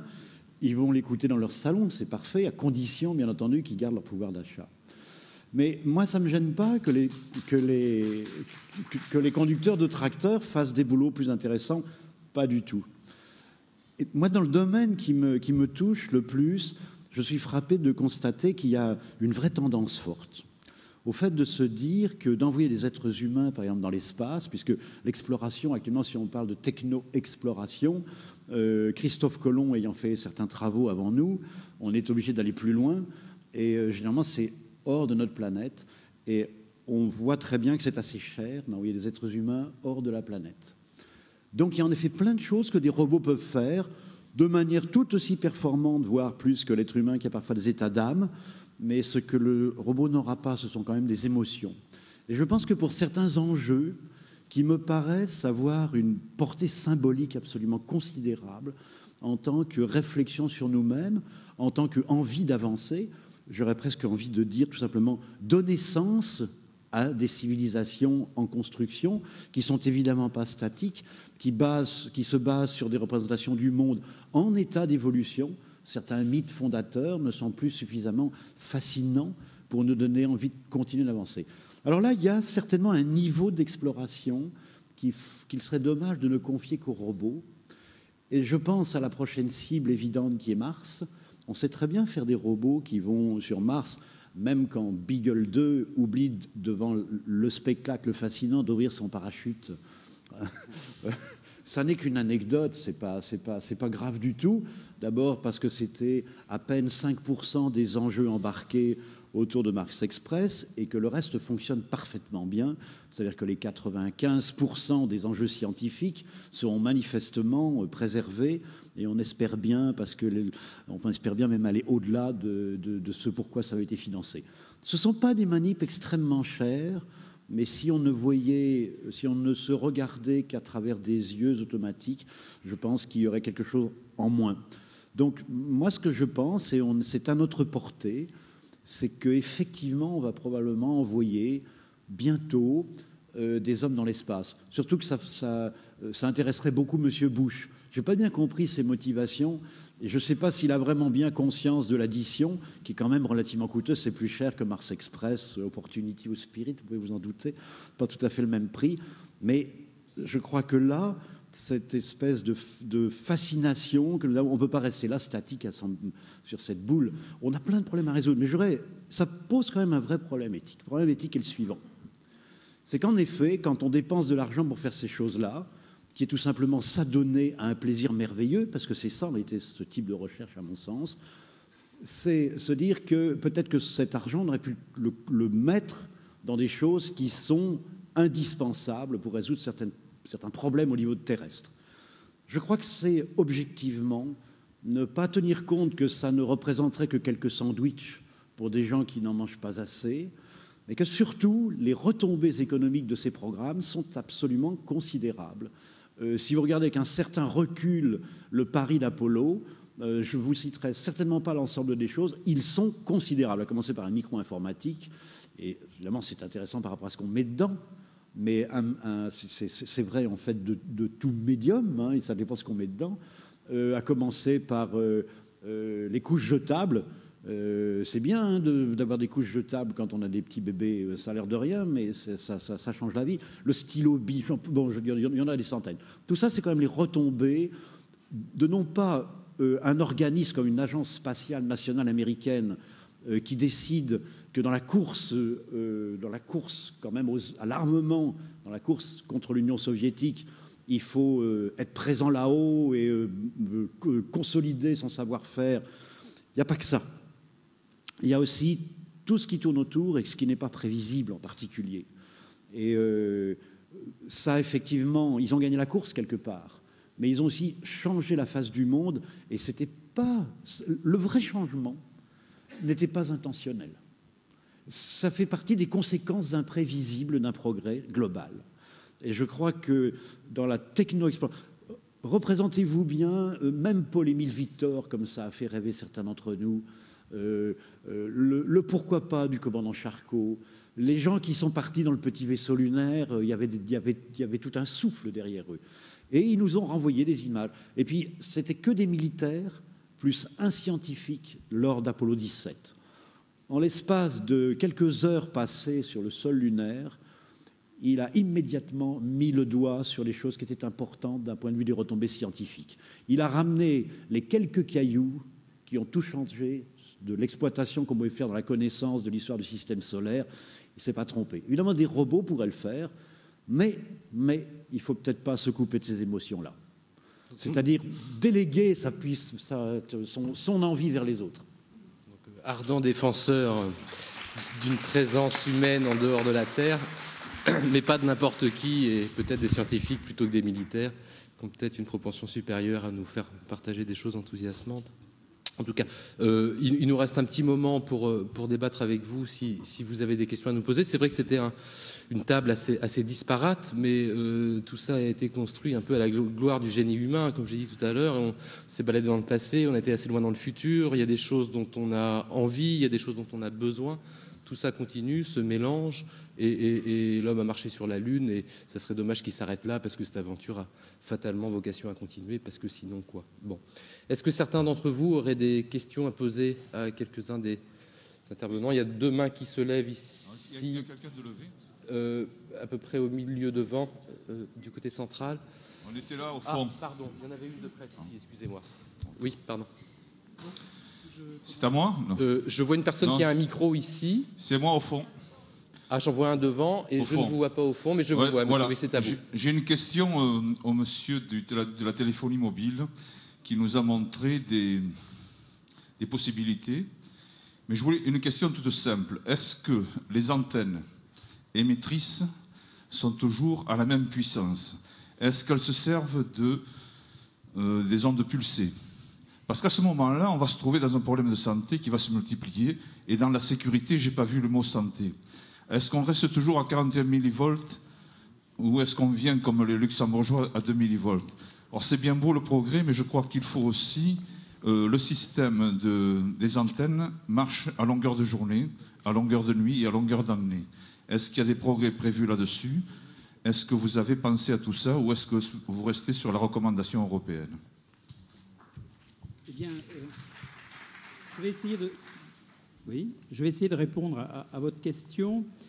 D'abord, en rappelant un petit peu l'histoire, quand on a fait les premiers émetteurs de radiodiffusion en particulier, on a fait des émetteurs qui avaient des puissances jusqu'à 1 million de watts radioélectriques. Et puis, la technologie s'est améliorée. On a multiplié le nombre de relais et on est passé à l'AFM avec des émetteurs qui ont à peu près 2 à 3, voire 5 kilowatts de puissance d'émission. Nous avons maintenant des systèmes de radiodiffusion numérique type DAB qui émettent des puissances, alors je ramène des puissances par canal, de l'ordre de 1 à 2 watts. Si je fais l'analogie avec les systèmes de télécommunication, nous avons démarré le radiotéléphone, pour ceux qui l'ont connu, radiotéléphone analogique type Radiocom 2000, avec des puissances d'émission sur le terminal qui étaient de l'ordre de 20 à 25 watts. Nous sommes passés au GSM avec des puissances d'émission qui, suivant la distance au relais, sont de l'ordre de 2 watts et qui tombent aux alentours de 100 milliwatts. Nous allons passer à la 3e génération UMTS avec des puissances sur le terminal qui ne dépasseront pas 100 à 150 milliwatts.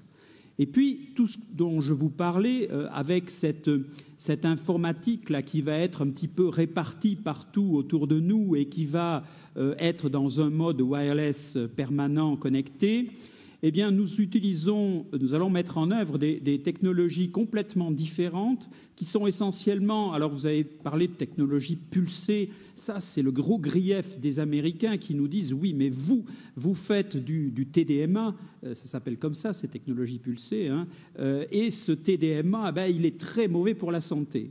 Nous, en revanche, on fait du CDMA, c'est-à-dire ce qu'on appelle de l'étalement de spectre, et c'est beaucoup moins nocif pour la santé. Alors là, je pense que toutes les études que nous avons menées, et personnellement, je finance 7 ingénieurs en permanence uniquement sur ces problématiques et qui travaillent avec l'OMS, qui travaillent également, il faut le dire, avec les autres opérateurs. Nous ne travaillons pas tout seuls, les autres opérateurs européens. Donc il y a des gros projets européens communs qui tournent autour de cet impact des ondes électromagnétiques sur le corps humain. Bon, l'impact ne peut être existant que, effectivement, à partir du téléphone portable. Et c'est pour ça que j'ai évoqué le problème du téléphone portable. Pourquoi? Parce que les lois physiques de la propagation électromagnétique nous disent que la puissance s'atténue suivant le carré de la distance. Donc, quand nous sommes avec une antenne relais qui fait 15 watts et que, de toute façon, nous sommes à plusieurs dizaines, voire centaines de mètres de cette antenne relais. Aujourd'hui, d'ailleurs, nous, par principe de précaution, nous avons établi des cartes avec l'Agence nationale des fréquences, des cartes qui permettent de voir où sont les antennes relais et de voir que dans les zones d'émission de ces antennes relais, eh bien, il n'y a pas de personnes ou d'habitations à moins de plusieurs centaines de mètres. Donc, sur la partie relais fixe, dans les technologies actuelles, nous faisons en sorte qu'on soit sûr qu'il n'y ait strictement aucun risque pour la santé. Le seul risque qui peut subsister, qui pourrait subsister, même si on n'a jamais fait la preuve de ce risque, c'est sur le téléphone portable lui-même que l'on colle sur la tête. Et donc, la fameuse loi de l'atténuation suivant le carré de la distance nous montre qu'effectivement, la densité de puissance qui peut être émise au niveau du cerveau, même si nous émettons des puissances faibles, cette densité est très faible. Mais nous allons dans des technologies qui vont émettre de moins en moins de puissance. Par exemple, nous développons aujourd'hui... Pardon ? Mais il n'y a pas que la fréquence, monsieur, qui compte. Parce que s'il n'y avait que la fréquence qui comptait...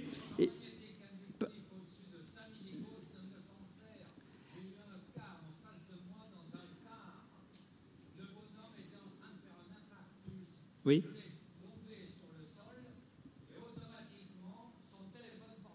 Il l'avait sur le cœur, il faisait l'infarctus. J'ai jeté le téléphone, je lui ai massé le cœur pendant 2 minutes, sinon il mourrait devant tout le monde. Voilà où nous en sommes. J'ai un appareil de contrôle des champs magnétiques inductifs qui s'appelle américain, qui s'appelle cancer. Oui. Et quand il perd 5 milligauss, on est dans la zone des cancers. Et automatiquement, vous allez voir le nombre de jeunes filles qui ont des téléphones portatifs chez les seins et qui auront des cancers dans les 10 ans à venir. Monsieur, je ne voudrais pas trop vous contredire, mais vous parlez là d'appareils qui mesurent un champ magnétique. Or, nous parlons d'une onde électromagnétique, ce qui est de nature assez différente. Donc, quand vous parlez de champ magnétique, c'est essentiellement ceux que vont rayonner votre radio-réveil qui est près de votre lit, c'est ceux que vont rayonner les fils de haute tension de EDF qui vont passer au-dessus de vous. Je suis d'accord avec vous qu'à ce moment-là, les niveaux de champ magnétique sont souvent très élevés. En tout cas, ces champs sont émis très proches de nous. Mais si vous me permettez, je termine avec les aspects prospectifs que j'ai évoqués tout à l'heure, dans lesquels nous allons avoir plein d'objets qui vont être autour de nous et qui vont émettre un signal, une onde électromagnétique. Eh bien, ces objets vont utiliser des technologies de radio qui émettent des puissances extrêmement faibles, typiquement des technologies de type ultra-wideband, ultra-large bande, qui sont en spectre étalé sur plusieurs centaines de mégahertz, ce qui fait que la densité spectrale de puissance est extrêmement faible. Et si vous voulez une analogie, eh bien, votre téléviseur aujourd'hui, avec l'oscillateur ou les oscillateurs locaux qu'il a, rayonne plus que ces futurs devices en ultra large bande. Okay, écoutez, je vous remercie pour l'énergie mise à la réponse. Pardon ? Okay. Ben, monsieur, quand vous êtes un UHF, avec une fréquence intermédiaire de l'ordre de 70 MHz, votre oscillateur local, si vous êtes en super hétérodyne, eh bien, il va fonctionner à la fréquence de 800 et quelques mégahertz qui est celle de votre réception de télévision UHF, plus la fréquence intermédiaire. Eh bien, nous sommes exactement dans les mêmes domaines que le GSM qui fonctionne dans des bandes autour de 900 mégas. Vous voyez, on est dans les mêmes bandes de fréquence. Okay. Il y a beaucoup de mains qui se lèvent. C'est un sujet qui ne peut pas être tranché ici ce soir, mais en tout cas, j'ai trouvé que votre réponse était assez claire. Le jeune homme ici devant avait le micro tout à l'heure. Je ne sais pas si vous l'avez toujours. Oui, j'ai plusieurs questions pour plusieurs personnes différentes. Mais d'abord, merci à Monsieur Superby d'avoir redonné un petit peu d'humanisme. En entendant les autres intervenants, j'ai un peu l'impression que l'homme n'a plus beaucoup de place au milieu de tous ces appareils qui font tout pour lui.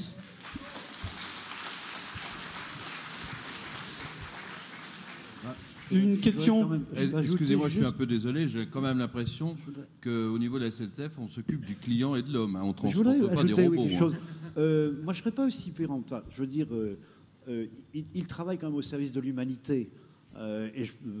Clairement, ce que je disais, un média, ça dépend ce qu'on y met. Un train, c'est important, ça nous permet quand même de voyager. Je pense qu'il ne faut pas non plus voir les choses de manière négative, et c'est l'ensemble de cette puissance de progrès et d'organisation, j'aurais presque envie de dire d'auto-organisation, parce que si ce n'était pas eux qui le faisaient, la nature aurait, à cause de ces déséquilibres, emprunté d'autres voies. Il faut continuer à s'organiser. Je suis sérieux quand je dis ça, c'est pas une galéjade, c'est pas une plaisanterie, c'est quelque chose auquel je crois vraiment.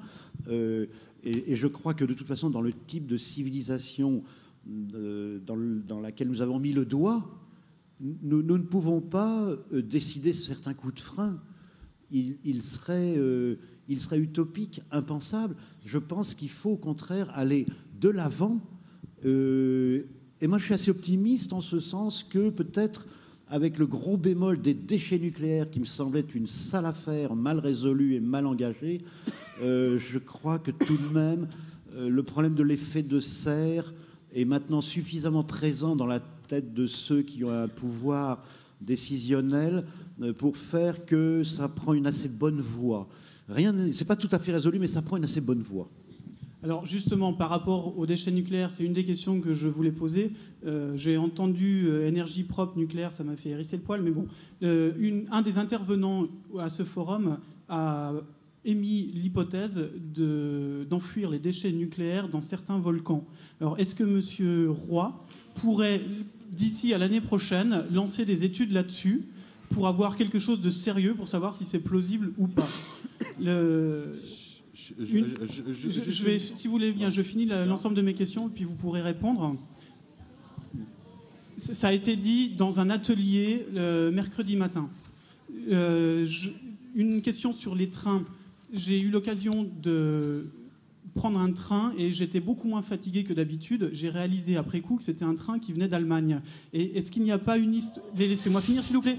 Est-ce qu'il n'y a pas une histoire d'électromagnétisme que certains pays contrôlent et que dans nos TGV en particulier, enfin dans tous nos trains en France, on ne tient pas compte? Je ne sais pas, je vous pose la question.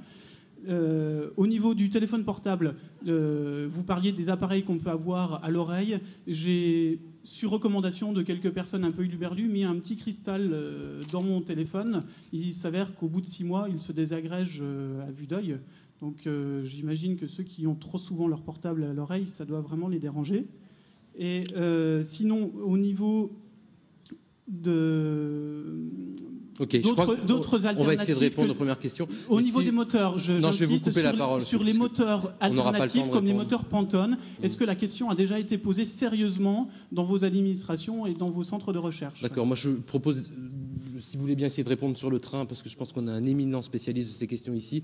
Pour les questions de radioactivité versus dans les volcans, je ne sais pas si ce sera possible. Il y a beaucoup de doigts qui se lèvent. Et peut-être ce que je veux juste dire, je ne répondrai pas sur le problème des déchets nucléaires. Je suis tout à fait d'accord avec M. Superby pour dire que c'est un vrai problème. Ce que je veux dire simplement, que nous sommes dans un cosmos nucléaire.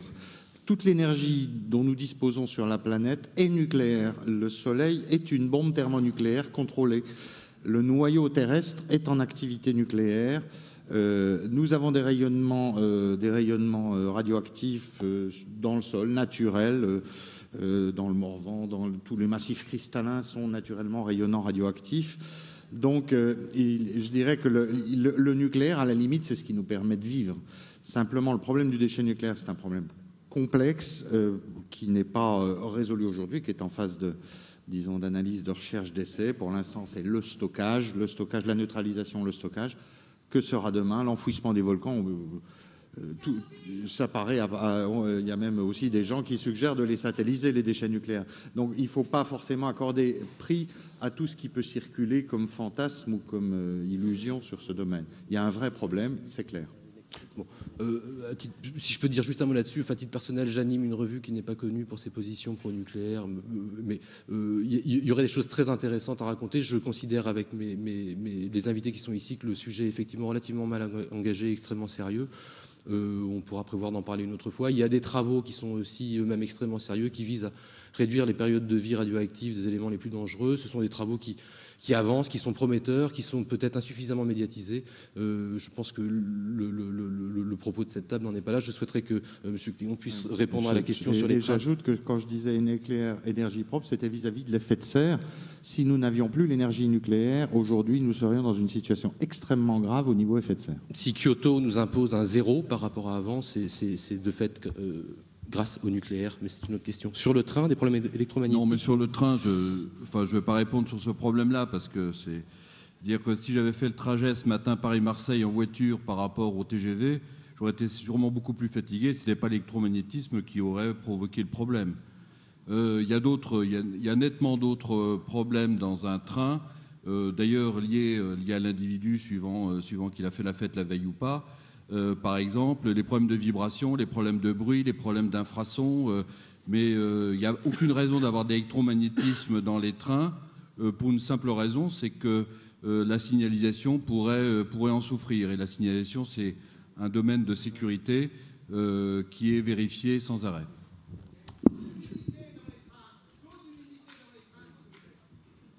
On vous interroge sur le taux d'humidité dans les trains.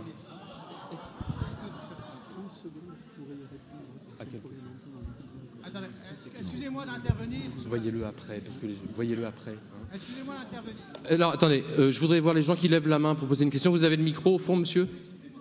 question il y a 10 minutes. D'accord, il nous reste la place pour 2-3 questions, je vous écoute. 30 secondes. Le taux d'humidité dans les trains en France est trop faible. Le confort humide, c'est entre 45 et 75 degrés de taux d'humidité. La fois dernière, dans un TGV, il y a un enfant en première qui hurlait. Sa mère l'a mis dans le sas d'entrée. Il a arrêté. Pourquoi? Parce que là, l'air était frais et humide. Donc, ça veut dire une seule chose, c'est que si vous voulez, le confort d'une personne, c'est un peu la température, mais aussi le taux d'humidité. Essayez de réfléchir à ça à la SNCF. Ça fera du bonheur à tous les Français. Non, mais je pense qu'on n'a pas entendu votre remarque pour réfléchir au problème. C'est vrai que le problème du confort thermique, c'est lié à la vêture, c'est lié au vitrage froid ou chaud, c'est lié au rayonnement, c'est lié à l'humidité, c'est lié à la vitesse de l'air. Et le taux d'humidité, il faudra que vous m'expliquiez comment vous le faites varier. On essaie de faire le mieux possible, mais c'est la première fois que j'entends parler du taux d'humidité. Ok. Est-ce que quelqu'un d'autre veut... Sur les vitesses de l'air peut-être, d'accord, mais pas sur Il y a l'humidité. une dame là-bas qui s'est levée et qui lève la main. On en prendra peut-être une autre derrière et l'heure sera venue. On vous écoute, madame. Oui, vous avez parlé très longuement des carburants avec des diminutions de pollution grâce à l'éthanol que vous avez l'intention de mettre en additif et qui remplacerait les matières très polluantes. C'est très bien, mais ça va pour les véhicules. Par contre, pour l'équipement de la maison, une maison qui souvent est équipée avec un chauffage à fioul, il y a 30 ans, j'avais entendu beaucoup parler de l'énergie solaire qui était propre. J'avais essayé de trouver des installateurs pour monter un système solaire. Je n'ai trouvé personne. On m'a dit que ça ne marchait pas. Alors, je me demande, depuis 30 ans, pourquoi n'avons-nous pas développé et amélioré ces systèmes solaires pour qu'on puisse équiper des maisons avec une énergie qui ne coûterait rien, qui coûterait peut-être en installation, mais qui ne polluerait pas et qui ne coûterait rien. C'est ma question. Qui veut répondre? Monsieur Oui, Roy. madame, effectivement, vous avez effectivement suivi l'histoire qui s'est passée il y a 30 ans. À la suite du premier choc pétrolier, tout le monde s'est un petit peu précipité sur ces nouvelles technologies et il y a eu énormément de contre-performances. Et puis le contre-choc pétrolier intervenant, le prix du pétrole rebaissant, tout le monde a un petit peu oublié. Ce que je peux vous dire par exemple, c'est que l'an dernier, on a équipé 10 000 maisons en France de fourniture d'énergie solaire. L'essentiel d'ailleurs pour la fourniture d'eau chaude, d'eau chaude sanitaire et de chauffage. Certaines, un petit peu plus spécifiques, c'est des maisons isolées ou des sites isolés pour la production d'électricité avec ce qu'on appelle des panneaux photovoltaïques. Donc il est vrai qu'on a pris du retard par rapport aux ambitions des années 70, tout simplement dû au fait qu'en quelques années, avec le contre-choc pétrolier, le prix du pétrole a été divisé par 3 et qu'avec un prix du pétrole divisé par 3, il n'y avait pratiquement plus aucune raison économique de se relancer et il n'y avait plus de demande. Aujourd'hui, le prix du pétrole est remonté à $28 le baril, ce qui redonne un intérêt de compétitivité sur ces systèmes de chauffage solaire. D'ailleurs, même Gaz de France, qui est pourtant concurrent, a trouvé un intérêt stratégique au développement de ces systèmes solaires. Même Total, puisque Total a créé une filiale qui s'appelle Total Énergie et qui s'investit beaucoup dans ces systèmes de chauffage. Et je peux même vous assurer qu'en plus, pour tout équipement de chauffage solaire de vos maisons, vous avez une aide qui, en gros, recouvre à peu près la moitié du coût total de l'installation. Et en plus, vous avez un crédit d'impôt défiscalisable que vous verrez très bientôt apparaître. Il existait déjà l'an dernier dans votre feuille d'impôt que vous allez bientôt recevoir. Elle est arrivée. Vous pouvez avoir... Alors, il y a maintenant en plus un réseau d'installateurs agréés et vous allez en plus bientôt avoir une campagne de télévision, une campagne publicité télévisée qui s'appelle Plan Soleil qui vous donnera toutes ces informations.